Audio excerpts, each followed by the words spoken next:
Nessa quarta-feira, dia 18/6, fui convidado para assistir a premiere do filme Fórmula 1, lá no cinema do Shopping Iguatemi JK. Celulares lacrados, ninguém podia filmar nada, mas eu posso contar o que vi. O filme será exibido ao público a partir da noite de quarta-feira que vem, na famosa sessão da meia-noite, e quinta-feira já em horários normais em todo o Brasil. E aí você vai poder comprar seu ingresso e assistir. Portanto, já aviso, esse vídeo contém spoiler, mas eu vou te avisar a partir de que momento eu vou dar os spoilers. Então você pode assistir até eu avisar. Fechado? Então vamos lá.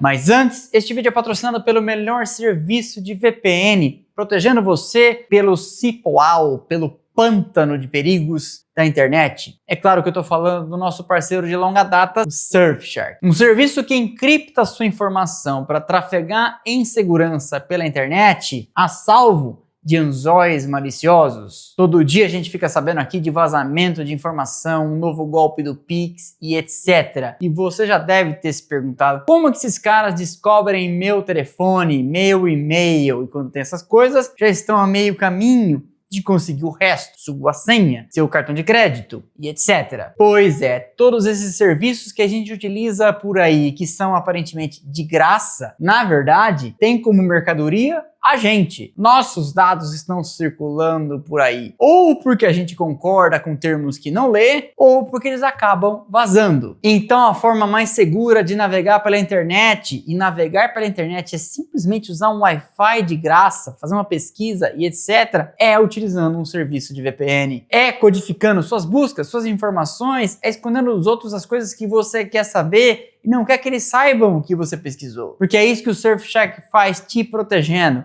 Ah, DM, mas eu uso a aba anônima. Lê do engano seu. Não adianta. O Surfshark é rápido, fácil, seguro, funciona em qualquer dispositivo, tem uma bela interface para o celular, para o desktop, para o notebook, para o videogame, para o tablet. E além disso te permite, além de fazer buscas anônimas por aí, não ficar recebendo propaganda e etc, mudar a sua geolocalização para acessar aquele catálogo de série que está passando em outro país e etc. Só tem benefício se você aderir ao Surfshark usando o meu cupom. Você tem acesso ainda a uma promoção exclusiva. Já sabe, tá fixo no primeiro comentário e também aqui na descrição. Acabando o vídeo, passa lá, comece a navegar a partir de hoje com segurança. Tô te pondo na cara do gol, vai pelo meu link, porque aí eles sabem que funciona. Beleza? Então é isso, seguimos. Eu dividi aqui por tópicos para não virar uma bagunça e a gente poder ir falando de tudo. Antes de mais nada, o tamanho da coisa envolvida, dados de produção e etc. O filme tem direção de Joseph Kosinski e produção de Jerry Bruckheimer, os dois envolvidos com Top Gun Maverick. Bruckheimer envolvido também com o primeiro Top Gun de 1986 e Lewis Hamilton figura como também um dos produtores. O orçamento estimado é de 300 milhões de dólares, mas eles desmentem essas cifras envolvidas, dizendo que muitos dos custos foram abatidos pela entrada dos patrocinadores, muitos deles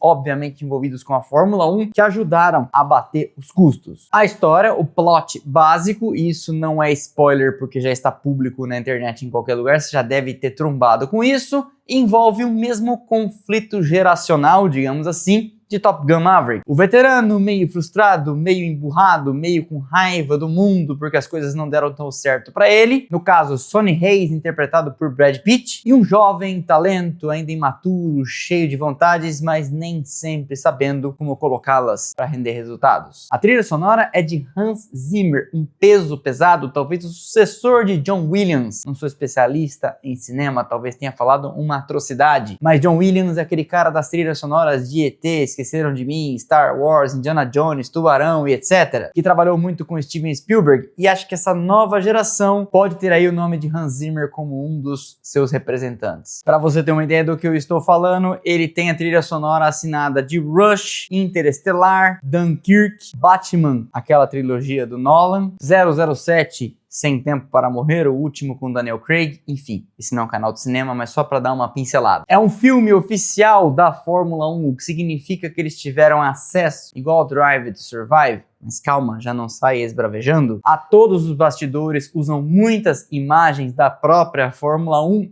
e filmaram em meio à ação real de coisas que estavam acontecendo em grandes prêmios da temporada de 2023. O filme tem colaboração técnica da Mercedes e da equipe de Fórmula 2 e 3, a Carlin, que fizeram um carro de Fórmula 2 com o kit aerodinâmico do de Fórmula 1, tendo as mesmas dimensões e etc., para dar realismo à coisa. Brad Pitt faz o papel principal deste piloto veterano, Javier Bardem é o chefe da equipe e Danson Idris é o piloto novato. Tanto Brad Pitt como Danson Idris fizeram cursos de pilotagem, andaram com carros de Fórmula 2, andaram com carros de Fórmula 3 e também participaram de treinos com carros de GT. Carros de GT? Calma. Expectativas. É preciso saber dosar as expectativas e entender que refletir a Fórmula 1 100%, só a própria Fórmula 1 faz semana sim, semana não na televisão, e ainda assim, nessas ocasiões, a gente tá cansado de saber, reclamam. Então, reclamarão, obviamente, do filme. O que eu posso dizer para vocês, e falei isso em entrevista logo que saí do cinema para o pessoal da Warner, é: o filme tem um objetivo claro, entregar o produto Fórmula 1 para as massas. Quem assiste e quem tá começando a ver agora, ou começou a ver nos últimos anos.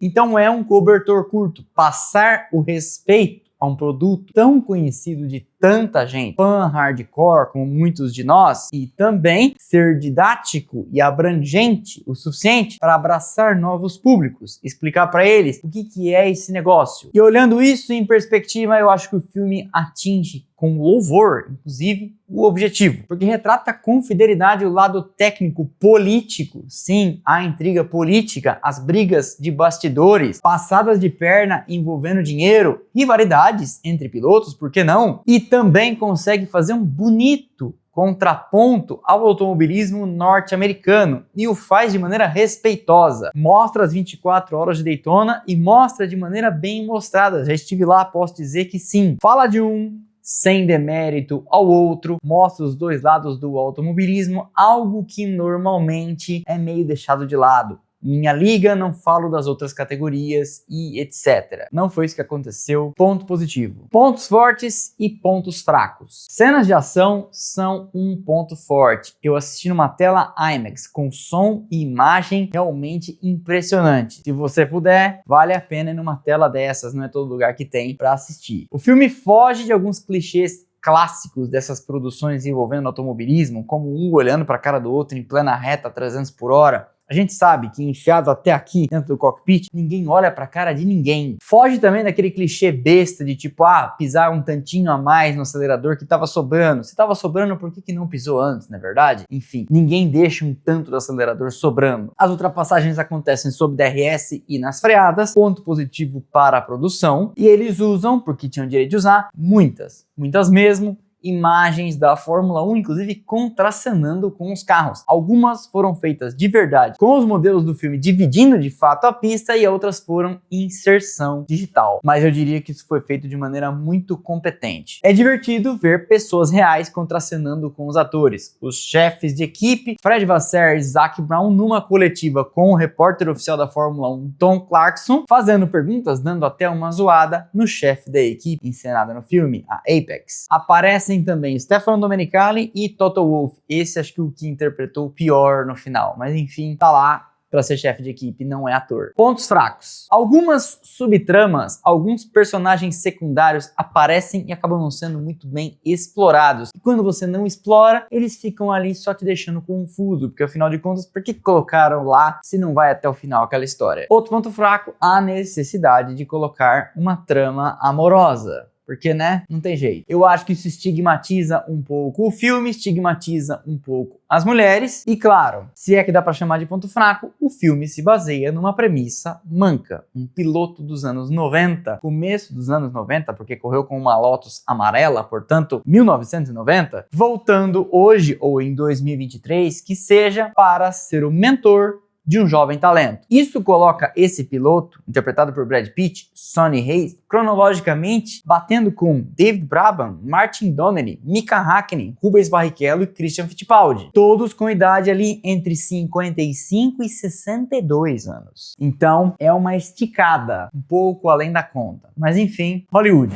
Daqui pra frente, eu vou começar com os spoilers. Então, se você veio vindo até aqui e não quer saber de nada, você pode parar. Eu assisti o filme inteiro e quando você assistir vai entender do que eu estou falando, com uma coisa me beliscando, tipo, não é possível que eles vão fazer isso é muito desrespeitoso. Mas aí, quando acaba, já estão passando os créditos, eu, vi uma coisa que me deixou com a consciência em paz. As cenas do acidente de Sonny Hayes com uma Lotus amarela são as cenas de Martin Donnelly, que sofreu aquela terrível pancada em Jerez de la Frontera num treino livre de sexta-feira. Inclusive, já falei disso no vídeo dos pilotos que nasceram de novo. E eu passei o filme inteiro pensando, isso é muito desrespeitoso, vão substituir o cara e nem mencioná-lo. Mas, enfim, no final, há o agradecimento a ele, o que me faz pensar que ele foi consultado, teve vez e voz, ele topou, ele disse amém, tá tudo certo, de repente até ganhou um par de ingressos e um combo de pipoca, não é verdade? O que mais que dá pra dizer? Como eu comentei, gostei do retrato das 24 horas de Daytona, ele correndo de Porsche, aquele Porsche de fato correu com aquelas cores, para que eles pudessem captar as imagens, inclusive um carro da Lola, um protótipo, correu no meio dos carros com as câmeras de alta resolução do filme, para que as imagens pudessem ser aproveitadas. Achei legal, como comentei mais cedo, este contraponto entre o automobilismo norte-americano um pouco mais informal e o automobilismo europeu, com tudo mais tecnológico, com tudo mais focado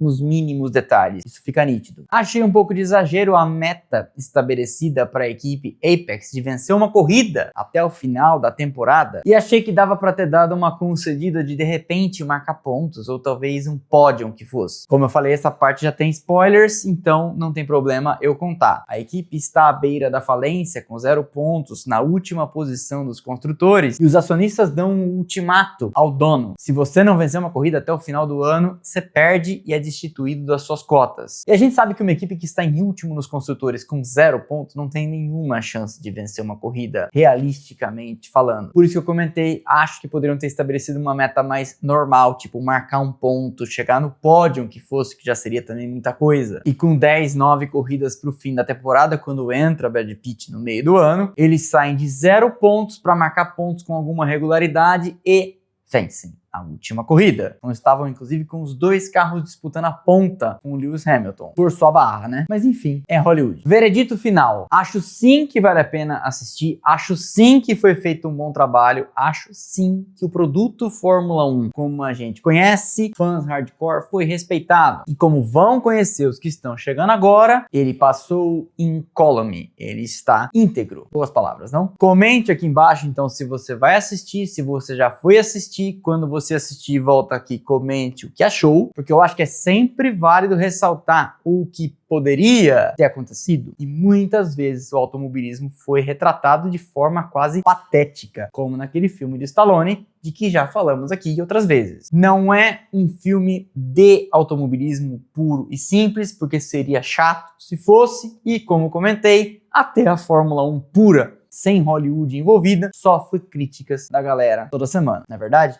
Então, vamos abstrair. Ninguém ia agradar 100% das pessoas. Beleza? Então, deixa o like, é de graça, não custa nada, você sabe, ajuda demais o canal. Quebra essa pra mim, quebra essa pra nós. E eu te vejo aqui nos próximos vídeos, ao longo da nossa programação. Como eu falei, comente aqui embaixo se foi assistir, se vai assistir, se está com receio, se as imagens que viu nos trailers deixaram você no hype pra ver ou não. E se não quiser falar nada disso, deixe apenas um emojizinho, comente de onde nos assiste, o que for, porque isso ajuda o algoritmo a seguir distribuindo o nosso conteúdo internet afora. Comento sempre aqui do nosso engajamento que é altíssimo e peço pra vocês, especialmente nessa época da Copa do Mundo de Clubes da FIFA, que reforcem a atenção em comentários, likes e hypadas. Por quê? Porque tem jogo sendo transmitido ao vivo no YouTube. E aí, o que o YouTube faz? Ele tira da frente para você ver os jogos e esmaga quem faz conteúdo aqui já há muito tempo. Tomara que as coisas melhorem depois do dia 14 de julho, quando acaba esse campeonato. Para não ficar de fora mais do que nunca agora, durante a Copa do Mundo da FIFA, de tudo que a gente produz por aqui, temos canais de notificação, Telegram, Instagram e WhatsApp, onde a gente avisa você de tudo que tá saindo por aqui. Foram 880 conteúdos ao longo do ano de 2024, acho que nesse ano a gente vai bater essa meta. Por fim, mas não menos importante, nossas redes sociais estão passando aqui embaixo, Instagram, Threads e TikTok, onde tem conteúdo o tempo todo, beleza? Então é isso, valeu e aquele abraço.